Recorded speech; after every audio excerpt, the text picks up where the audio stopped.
नमस्कार मित्रों, मैं हूं योगेश चतुर्वेदी और पिछले वीडियो में मैंने आपसे कहा था कि नेक्स्ट वीडियो में हम आपको 3 परस्पर लंबवत घटकों में वियोजित करना भी बताएंगे।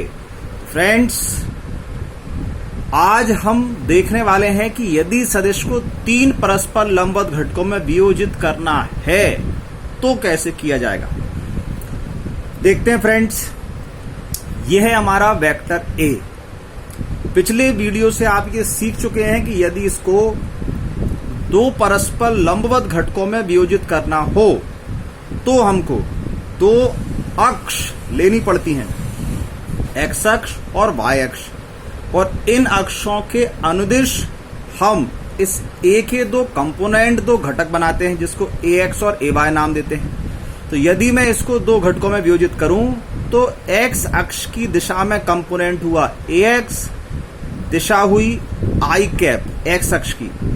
ऐसे ही वाई अक्ष की दिशा में कंपोनेंट हुआ ए वाई और दिशा हुई जे कैप। तो मेरा बनता ए एक्स आई कैप प्लस ए वाई जे कैप। लेकिन अभी यहां तीसरी अक्ष की बात भी हमको करनी पड़ेगी क्योंकि हमको तीसरा भी परस्पर लंबवत घटक लेना है। तो आप जानते हैं एक्स अक्ष वाई अक्ष, वैसे ही तीसरी अक्ष होती है जेड अक्ष, और जेड अक्ष की दिशा में जो एकांक सदिश होता है वो के कैप होता है जो कि दिशा व्यक्त करता है। तो हमने तीसरी अक्ष जेड अक्ष का कंपोनेंट लिया ए जेड और इस ए जेड के साथ ये लगा दिया के कैप, तो ये बन गया हमारा जेड अक्ष की दिशा में घटक। तो अब अगर आपने तीनों घटक निकाल लिए हैं तो जैसे हमने 2 घटकों को जोड़ा था वैसे ही तीसरे को जोड़ दीजिए। तो इस प्रकार हमने इस वेक्टर ए को 3 घटकों में बांट दिया है, ए एक्स आई कैप प्लस ए वाई जे कैप प्लस ए जेड के कैप। अब यदि आप 2 घटकों में बांटना नहीं सीख पाए हैं तो प्लीज पिछले वीडियो को दोबारा देखिए और फिर इस वीडियो पर आइए। और यदि आप सीख गए हैं तो मुझे पूर्ण विश्वास है ये तीसरा घटक भी आपको समझ में आ गया होगा। अब इस वेक्टर ए का मैग्नीट्यूड कैसे निकालें, तो मैग्नीट्यूड निकालने के लिए ये वेक्टर ए पर हमने ये लगाया साइन, इसको बोलते हैं मॉड या मैग्नीट्यूड और अंडर रूट। जैसे जब हम 2 घटक निकालते थे तो आई का जो गुणांक है ए एक्स उसका स्क्वायर करते हैं, प्लस जो जे का गुणांक है ए वाई उसका स्क्वायर करते थे। अभी तीसरा घटक भी आ गया तो प्लस ए जेड का स्क्वायर भी हमने कर लिया। तो इस प्रकार निकाल लिया हमने इस वेक्टर ए का मैग्नीट्यूड। तो इस प्रकार वेक्टर ए को हमने 3 घटकों में बांट लिया है और उस वेक्टर ए का हमने इन 3 घटकों के द्वारा मैग्नीट्यूड भी ज्ञात कर लिया है। अब इसमें आपको मैं एक और चीज बताने वाला हूं। यदि आपको क्वेश्चन में किसी बिंदु के स्थिति निर्देशांक दिए जाएं तो फिर आप कैसे उसके स्थिति सदिश बनाएंगे, मतलब आप केवल स्थिति निर्देशांक के द्वारा कैसे उसका स्थिति सदिश ज्ञात कर सकते हैं। तो देखिए ये एक्स वाई अक्ष चित्र में देखिए, ये हमने 2 अक्ष लिए एक्स अक्ष और वाई अक्ष। ये कोई बिंदु लिया P, इस बिंदु P के हमने स्थिति निर्देशांक लिए x1 और y1। x1 y1 का मतलब ये होता है ये जो P वाला पॉइंट है इसकी x अक्ष के सापेक्ष पोजीशन है x1 और y अक्ष के सापेक्ष पोजीशन है y1। ये हम 9th से पढ़ते आ रहे हैं फ्रेंड्स। अब अगर इसी चीज को मैं जो पिछले वीडियो में मैंने सिखाया उस आधार पर बात करूं तो ये इस P से हमने परस्पर 2 लंब डाले।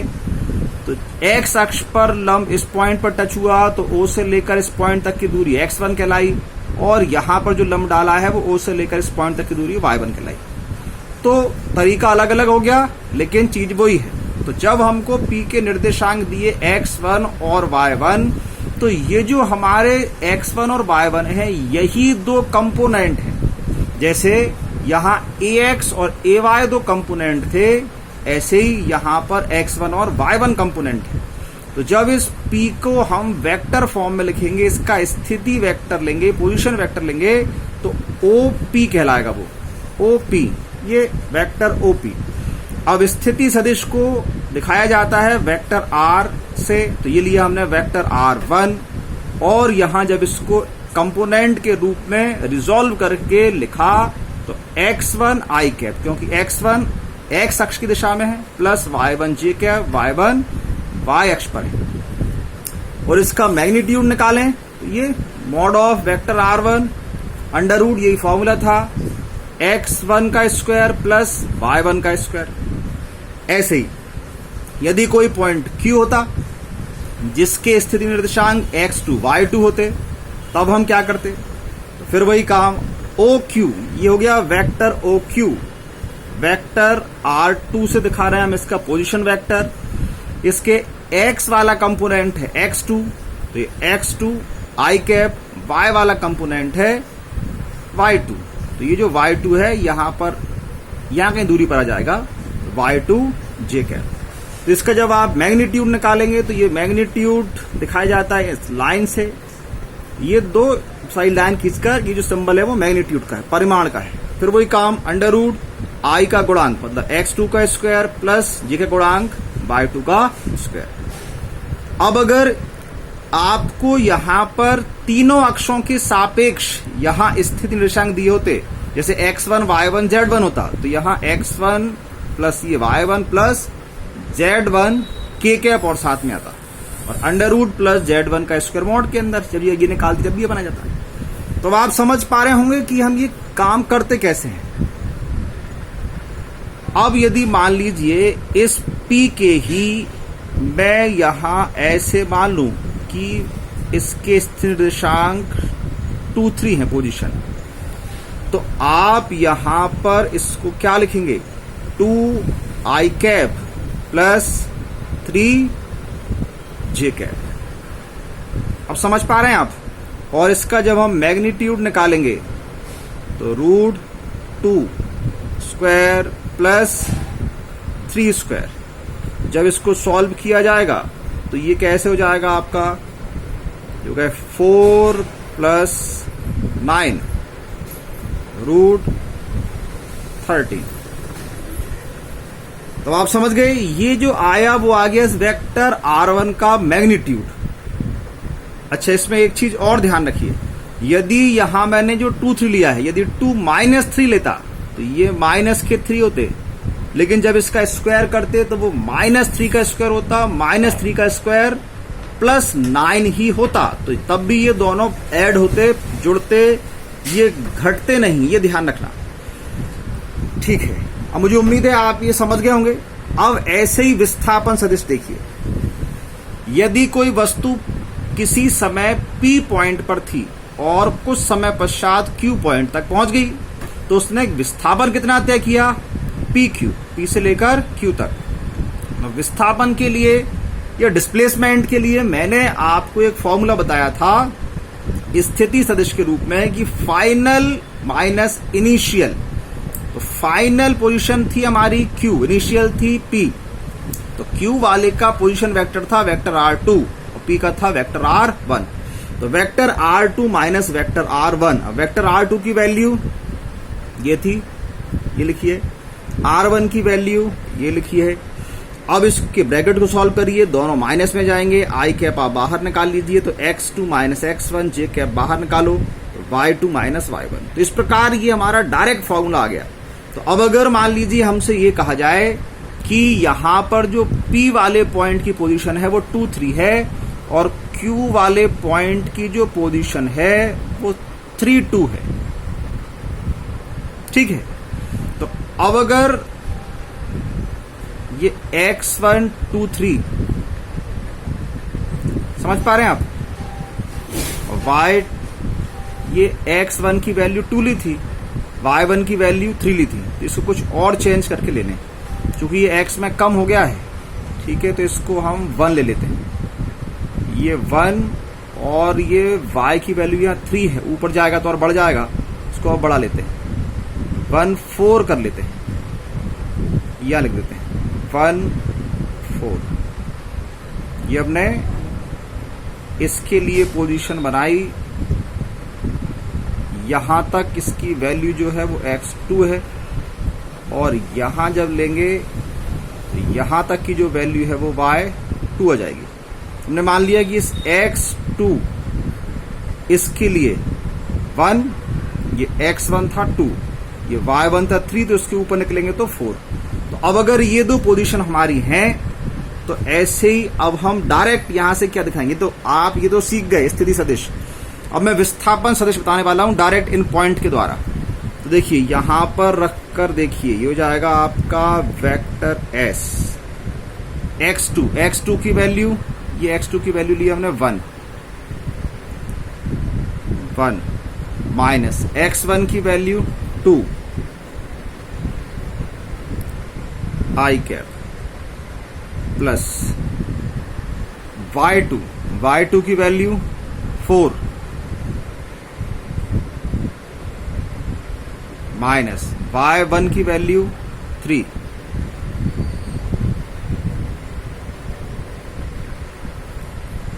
1 माइनस 2 माइनस का 1 तो माइनस i कैप प्लस ये j कैप, 4 माइनस 3 का 1 तो j कैप। ये हो गया आपका पोजीशन वेक्टर की सहायता से डिस्प्लेसमेंट वेक्टर को निकालना। अब अगर आप इसका मैग्नीट्यूड निकालना चाहते हैं तो फिर ये वाला फॉर्मूला जो हमने यहां लिया था इससे डायरेक्ट कर सकते हैं। ये जब हमने सॉल्व करके ये बना लिया, इससे भी देख लीजिए, इससे वो चीज क्लियर हो जाएगी कि माइनस वाले को कैसे सॉल्व करते हैं। तो -1 का स्क्वायर, आई का गुणांक कितना है -1, जी का कितना है +1, ये स्क्वायर, ये हो गया आपका √1 स्क्वायर प्लस -1 का स्क्वायर 1 और +1 का स्क्वायर भी 1, तो 1 + 1 2 √2। ये आ गया आपका वेक्टर s का मॉड, जिसको हम सीधे s से भी दिखा सकते हैं। मुझे उम्मीद है अब आप ये समझ गए होंगे कि अगर माइनस भी आ जाता है तो जब हम उसका मॉड निकालते हैं तो स्क्वायर करने पर वो प्लस ही आता है। इसलिए अंदर जब सॉल्व करेंगे तो कुछ भी घट नहीं सकता है, सारे के सारी संख्याएं जुड़ती हैं, ऐड होती हैं। ठीक है फ्रेंड्स, चलिए अब हम देख लेते हैं एक तीसरी चीज कि जैसे हमने यहाँ पोजीशन वेक्टर, डिस्प्लेसमेंट वेक्टर देख लिया, ऐसे ही हमने पिछले वीडियो में किसी सदिश को वियोजित करना सीखा था। अब हम यहाँ कोई दूसरा सदिश लें और आपसे पूछें कि बताओ इसका वियोजन कैसे होगा, तो अब आपको उतना सारा काम नहीं करना है, तो आप डायरेक्ट याद करिए। जैसे ये कोई वेक्टर u है और ये हमारा इस वाली लाइन से थीटा एंगल बना रहा है, तो जिस लाइन से ये थीटा एंगल बना रहा है उसी को आप x अक्ष मान लीजिए और जो लंबवत है उसको y अक्ष मान लीजिए। तो x अक्ष वाले घटक को आप ux और y वाले को नाम दे दीजिए uy। तो अब इस ux की वैल्यू क्या होगी, तो ux की वैल्यू x अक्ष पर है तो ux i कैप, ये जो y वाला है वो uy j कैप। ठीक है, तो i कैप j कैप समझ में आ गया। अब इस ux की वैल्यू बहुत ध्यान से याद रखिए, जो थीटा के पास वाला होगा वो हमेशा कॉस में आएगा। थीटा के पास वाला किसमें आएगा, कॉस में। तो हम डायरेक्ट कह सकते हैं कि यहाँ ux की वैल्यू क्या है, u cos थीटा। हमको सॉल्व करके नहीं दिखाना। ऐसे uy जो लंबवत होगा इस वाली लाइन के जो परपेंडिकुलर होगा या थीटा से जो दूर वाला होगा वो साइन में आएगा, तो ये uy की वैल्यू आ गई u साइन थीटा। तो इस प्रकार हमने इस वेक्टर u को फिर से ux और uy वेक्टर में तोड़कर लिख दिया है, और ux और uy वेक्टर की वैल्यू ये मैंने आपको निकालना सिखा दी है। समझ गए फ्रेंड्स आप। तो अब अगर यहाँ u के स्थान पर मान लीजिए होता वेक्टर p, तो क्या बनता, थीटा के पास वाला p cos थीटा, लंबवत वाला p sin थीटा।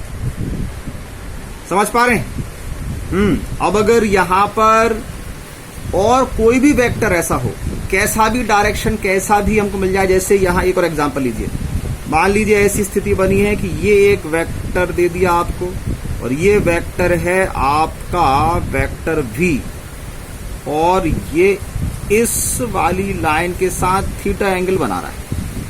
तो अब आप क्या करेंगे, थीटा के पास वाला v cos थीटा और ये परपेंडिकुलर ड्रॉ कर लीजिए इसके, ये परपेंडिकुलर ये वाली लाइन, इस साइड क्या हो जाएगा v sin थीटा।